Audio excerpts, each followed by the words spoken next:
Genesis chapter 41. Then it came to pass at the end of 2 full years that Pharaoh had a dream, and behold, he stood by the river. Suddenly there came up out of the river 7 cows, fine-looking and fat, and they fed in the meadow. Then behold, 7 other cows came up after them out of the river, ugly and gaunt, and stood by the other cows on the bank of the river.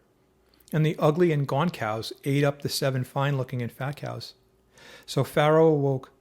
He slept and dreamed a second time, and suddenly 7 heads of grain came up on one stalk, plump and good. Then, behold, 7 thin heads, blighted by the east wind, sprang up after them. And the 7 thin heads devoured the 7 plump and full heads. So Pharaoh awoke, and indeed it was a dream. Now it came to pass in the morning that his spirit was troubled, and he sent and called for all the magicians of Egypt and all its wise men. And Pharaoh told them his dreams, but there was no one who could interpret them for Pharaoh.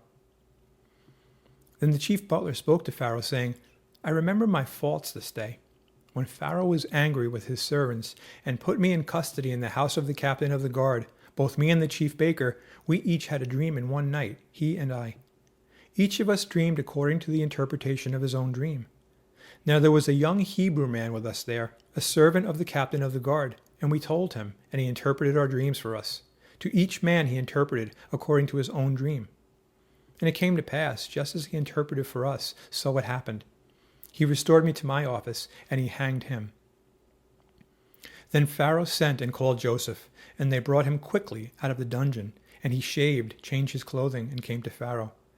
And Pharaoh said to Joseph, I have had a dream, and there is no one who can interpret it, but I have heard it said of you that you can understand a dream to interpret it. So Joseph answered Pharaoh, saying, It is not in me. God will give Pharaoh an answer of peace. Then Pharaoh said to Joseph, Behold, in my dream I stood on the bank of the river. Suddenly 7 cows came up out of the river, fine-looking and fat, and they fed in the meadow.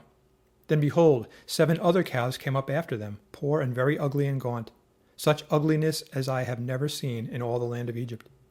And the gaunt and ugly cows ate up the first 7, the fat cows.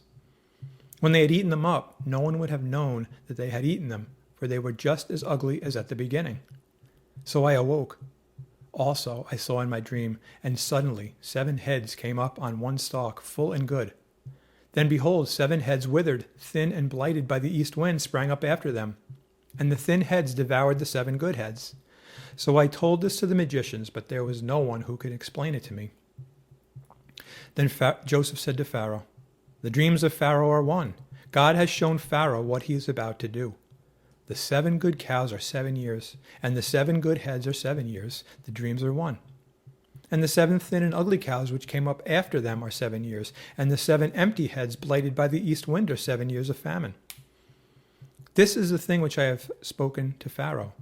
God has shown Pharaoh what he is about to do. Indeed, 7 years of great plenty will come throughout all the land of Egypt. But after them 7 years of famine will arise, and all the plenty will be forgotten in the land of Egypt, and the famine will deplete the land. So the plenty will not be known in the land because of the famine following, for it will be very severe. And the dream was repeated to Pharaoh twice, because the thing is established by God, and God will shortly bring it to pass. Now, therefore, let Pharaoh select a discerning and wise man, and set him over the land of Egypt. Let Pharaoh do this, and let him appoint officers over the land to collect 1/5 of the produce of the land of Egypt in the 7 plentiful years. And let them gather all the food of those good years that are coming, and store up grain under the authority of Pharaoh, and let them keep food in the cities.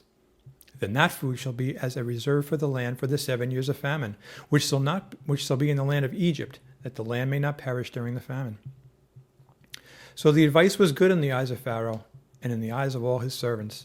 And Pharaoh said to his servants, Can we find such a one as this, a man in whom is the Spirit of God? Then Pharaoh said to Joseph, Inasmuch as God has shown you all this, there is no one as discerning and wise as you. You shall be over my house, and all my people shall be ruled according to your word. Only in regard to the throne will I be greater than you. And Pharaoh said to Joseph, See, I have set you over all the land of Egypt. Then Pharaoh took his signet ring off his hand and put it on Joseph's hand. And he clothed him in garments of fine linen, and put a gold chain around his neck. And he had him ride in the 2nd chariot which he had. And they cried out before him, Bow the knee. So he set him over all the land of Egypt. Pharaoh also said to Joseph, I am Pharaoh, and without your consent no man may lift his hand or foot in all the land of Egypt. And Pharaoh called Joseph's name Zaphnath-Paneah, and he gave him as a wife Asenath, the daughter of Potiphera, priest of On. So Joseph went out over all the land of Egypt. Joseph was 30 years old when he stood before Pharaoh, king of Egypt. And Joseph went out from the presence of Pharaoh, and went through all the land of Egypt. Now in the 7 plentiful years the ground brought forth abundantly. So he gathered up all the food of the 7 years which were in the land of Egypt, and laid up the food in the cities. He laid up in every city the food of the fields which surrounded them.